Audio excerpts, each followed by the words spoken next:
O Senhor esteja convosco. Ele está no meio de nós. Proclamação do Evangelho de Jesus Cristo segundo Mateus. Glória a vós, Senhor.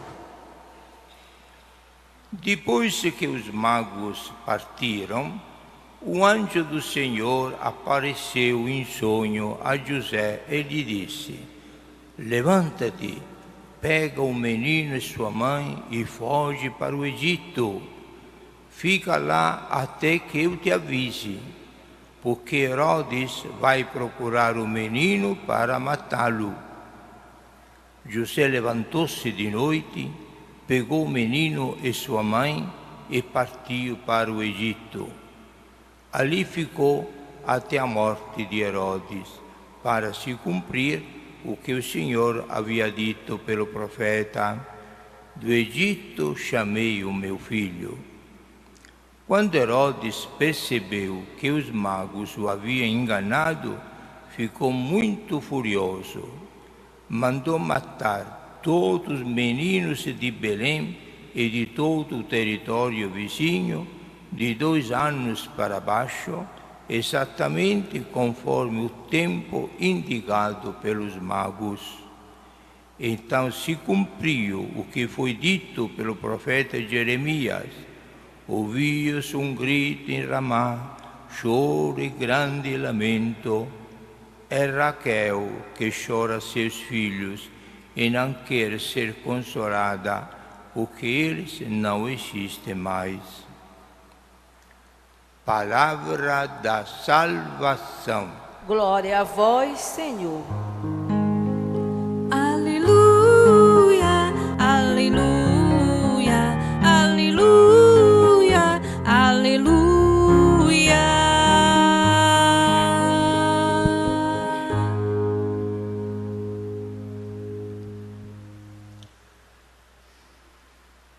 Estamos meditando, caríssimos irmãos e irmãs, sobre este grande mistério da encarnação de Jesus, encarnação de Deus, segunda pessoa da Santíssima Trindade, que se torna carne, se torna homem, como todos nós somos sobre a terra. Para quê? Qual é a finalidade? Por que este gesto de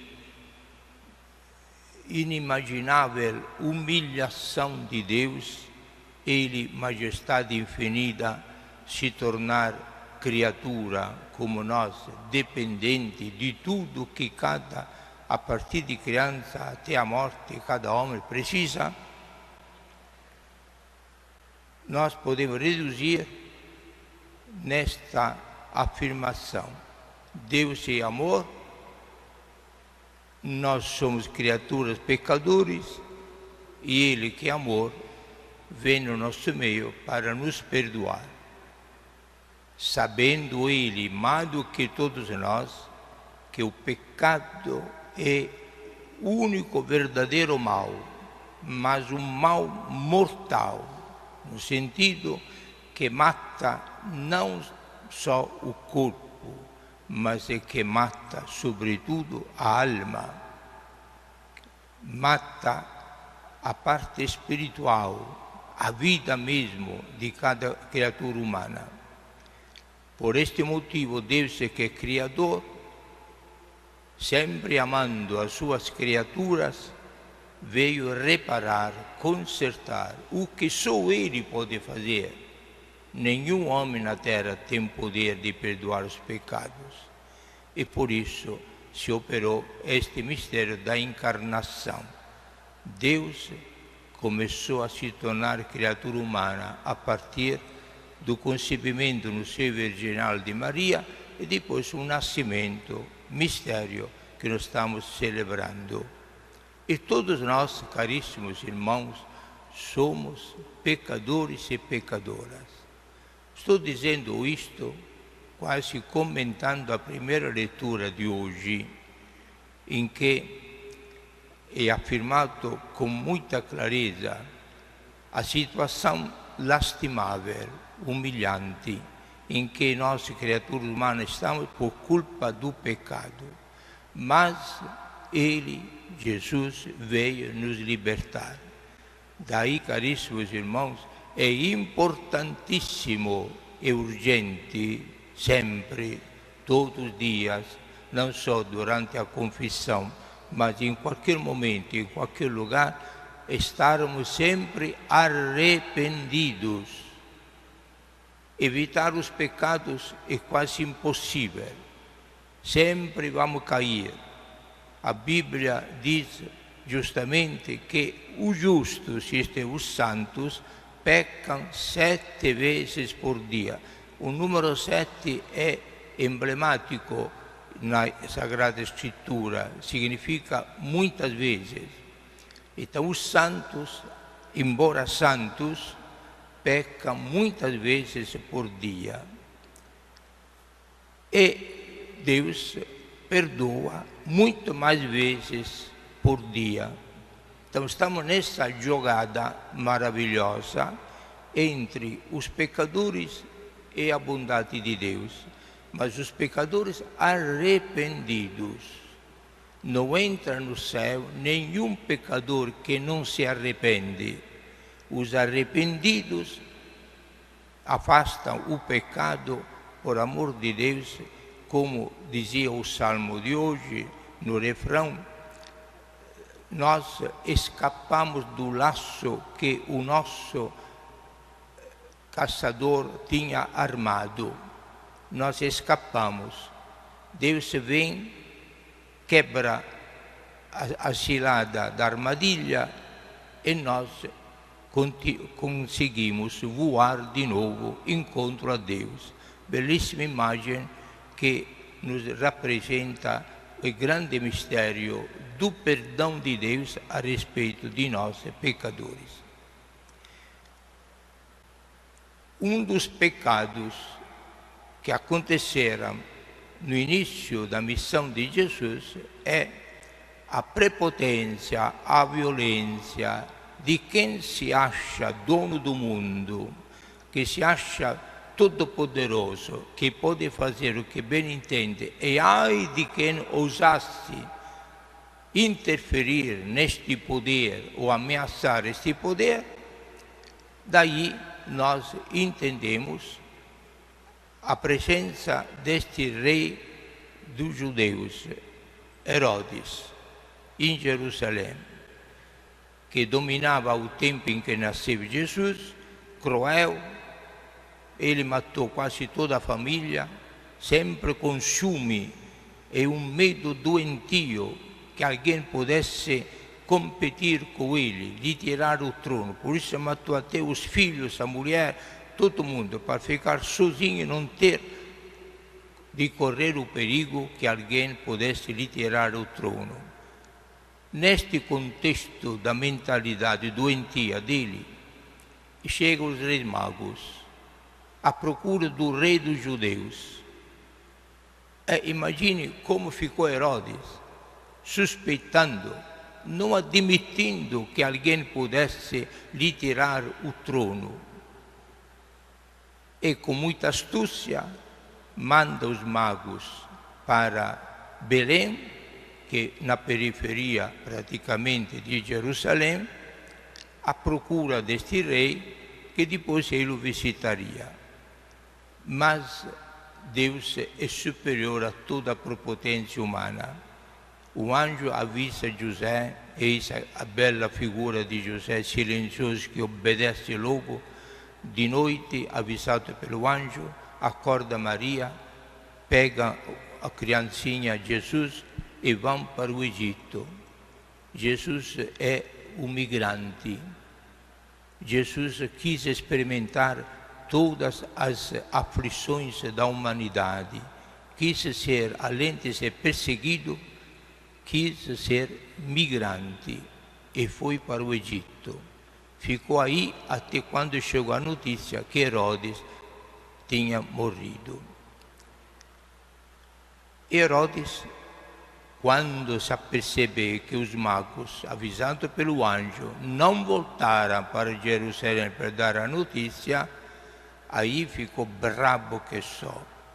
Armou soldados e mandou matar todas as crianças deste vilarejo de Belém e redondeza.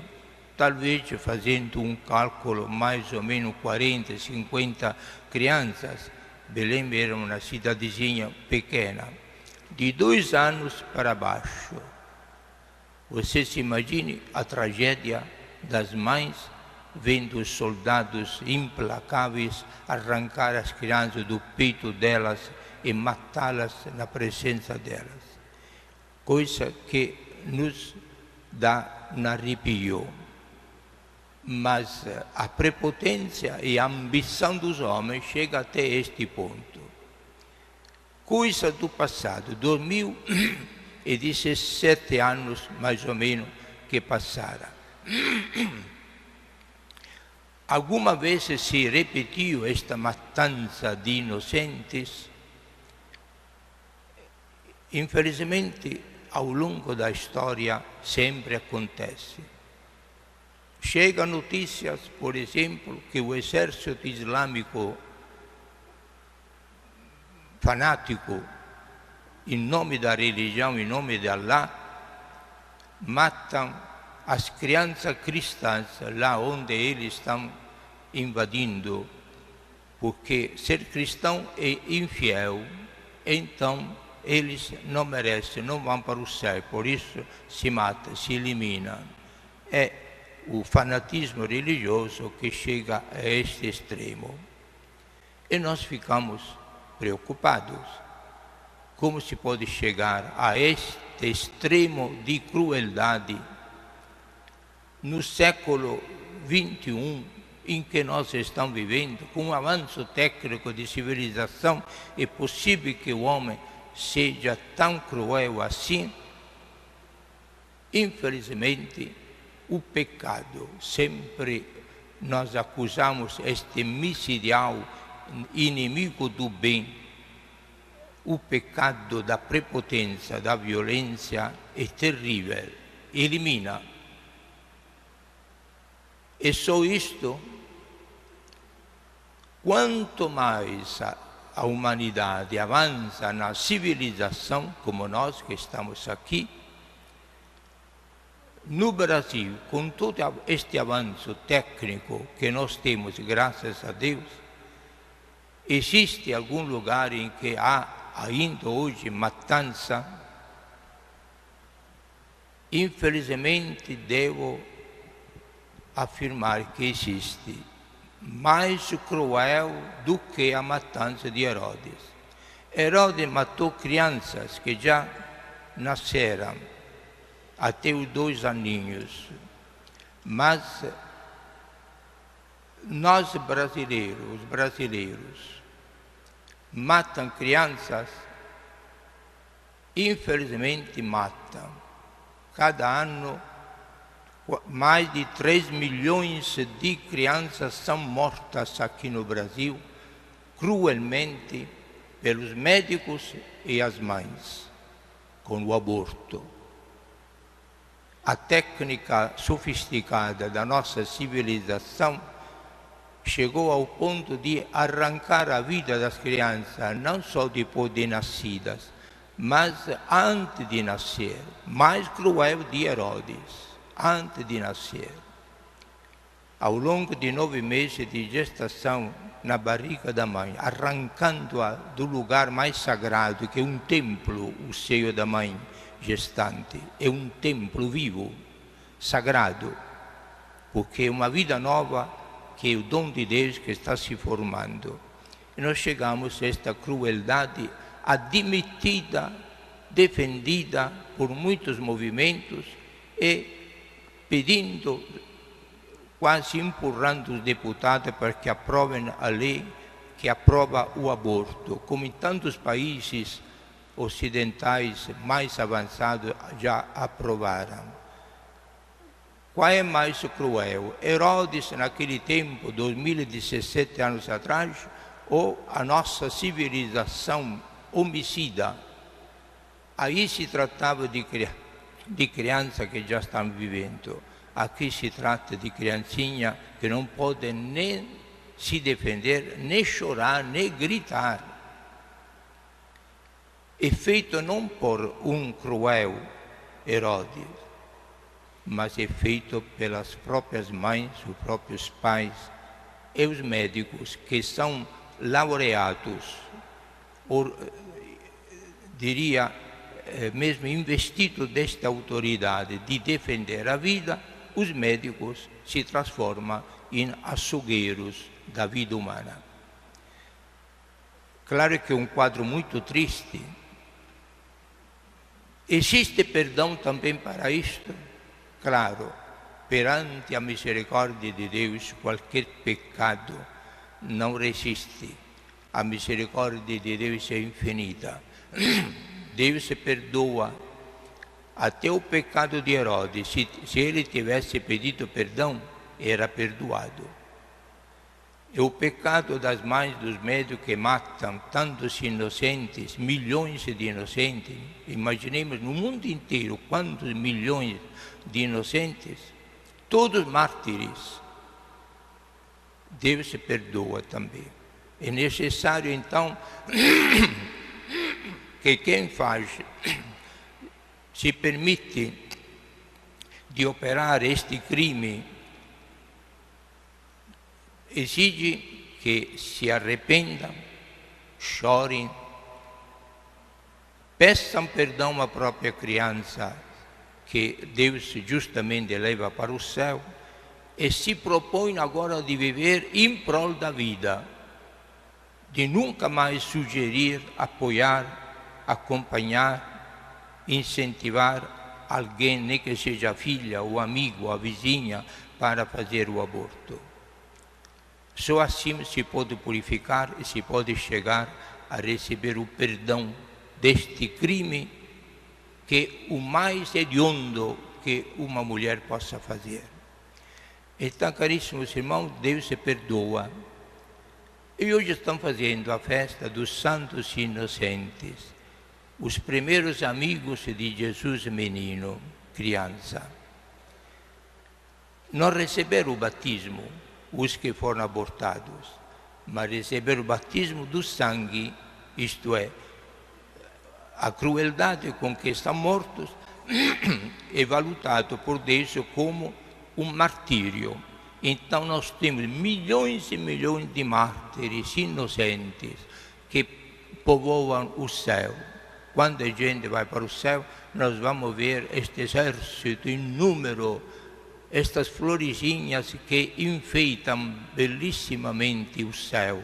Todas as crianças que foram mortas pelos próprios pais e pelos médicos na terra, mas que a bondade e misericórdia de Deus repara, mandando os anjos a apanhar estas crianças, levando-a para o céu, nem purgatório, nada. O martírio deles é sagrado, é sacrossanto. São santos, batizados no próprio sangue inocente. Este é como Deus transforma o pior mal que uma pessoa na terra possa fazer no melhor triunfo destas crianças que cantam vitória junto com o mártir Jesus, e são a melhor ornamentação que Jesus podia fazer lá no céu, na casa do Pai. Isso como Deus transforma o mal no bem, a coisa mais hedionda numa vitória mais bela, mais simpática, que nós vamos apreciar, se Deus quiser, lá no céu. Peçamos a este santos inocente que está no céu para que defendam as crianças que estão sendo formadas no seio da mãe agora, neste momento, neste dia, para que sejam respeitadas e tenham o direito de nascer como criaturas humanas, como resposta do amor de Deus, o Criador, que não se cansa de criar criaturas humanas, porque quer que a casa dele, o céu, seja povoado de milhões e milhões e milhões e milhões de seres humanos transformados em filhos e filhas dele, para que a família dele seja até no número extraordinariamente gloriosa, e nós no meio deles. Deus escuta a nossa oração e Deus perdoe os nossos pecados e abra as portas do céu por todas as mães e médicos que perpetraram este terrível pecado do aborto, mas que se arrependam e façam da vida penitência antes de morrer, como nós esperamos que aconteça. Louvado seja nosso Senhor Jesus Cristo. Para sempre seja louvado.